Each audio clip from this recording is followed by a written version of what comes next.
দুনিয়াতে তিনটি শাস্তির কথা আমার নবী বলছেন। এক নম্বর শাস্তি, তার রিজিকের বরকত চলে যাবে। কি চলে যাবে?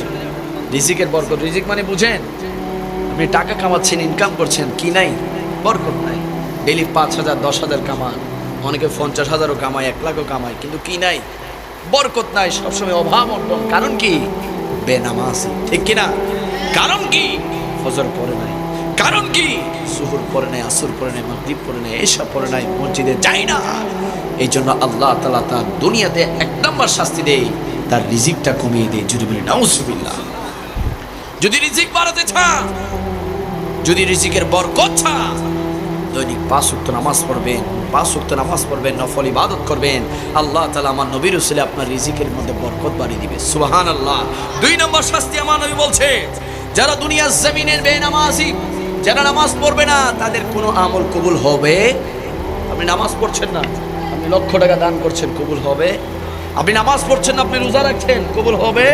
আপনি নামাজ পড়েন না, আপনি হজ করতে গিয়েছেন, ওই হজ আল্লাহ কবুল করবে? আপনি নামাজ পড়ছেন না, আপনি নফল ইবাদত করছেন, মুস্তাহাব আমল করছেন, আল্লাহ কবুল করবে না। সমস্ত ইবাদতের কবুল হওয়ার পূর্ব শর্ত হচ্ছে 5 ওয়াক্ত নামাজ পড়া। চিৎকার দিয়ে বলি সুবহান। নামাজ কবুল হওয়ার জন্য কি? অন্যান্য আমল কবুল হওয়ার জন্য শর্ত কি? নামাজ পড়া। নামাজ পড়বেন না, আমল কবুল করবে না।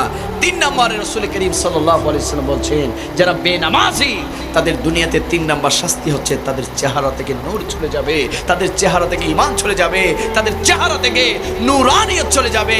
যারা বেনামাজি, সবসময় তাদের চেহারাটা মলিন হয়ে থাকবে, সবসময় মানসিক যন্ত্রণায় থাকবে, ডিপ্রেশনে থাকবে, সবসময় অশান্তি অনুভব করবে। আর যারা নামাজি, সবসময় তাদের চেহারা নূরে ঝলমল ঝলমল করতে থাকবে। যারা নামাজি, সবসময় মানসিক শান্তি অনুভব করবে। যারা নামাজি, সবসময় আনন্দে উল্লাসিত থাকবে। যারা নামাজি, তাদের ডিপ্রেশন বলতে কিচ্ছুই থাকবে না। চিৎকার দিয়ে বলি সুবহান। এই 3টা কোথায় শাস্তি? এই 3টা শাস্তি হচ্ছে দুনিয়ায়। কারা? যারা বেনামাজি, তাদের দুনিয়াতে শাস্তি কয়টা? এবার চিন্তা করে নেন, আপনার মাঝে এই ধরনের আলামত আছে কিনা। নিজের সাথে নিজে মিলান, উত্তর পেয়ে যাবেন। উত্তর দিবেন আপনি আপনাকে, উত্তর পরীক্ষা দিবেন নিজে, উত্তর দিবেন আপনি, ফলাফল দিবেন আপনি। যে হুজুর তো বলেছে, রাসূল পাকের হাদিসে মোবারকের মধ্যে এসেছে, যারা নামাজ পড়বে না, বেনামাজি, তাদেরকে আল্লাহ তাআলা দুনিয়ার জমিনে 3টা শাস্তি দিবে। এই 3টা আলামত আপনার মাঝে আছে কিনা আমাদের চিন্তা করা দরকার আছে না নাই? ওয়াজ করতেছি কি শুধু শোনার জন্য, আমল করার জন্য? ঠিক কিনা?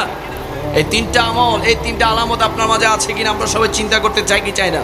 কাদের রিজিক আছে কিন্তু বরকত নাই, চিন্তা করবেন। অন্যান্য আমল করছেন, নামাজ পড়ছেন না, আল্লাহ কবুল করবে না। চেহারার মধ্যে নূরানিয়ত আছে কিনা খেয়াল করবেন।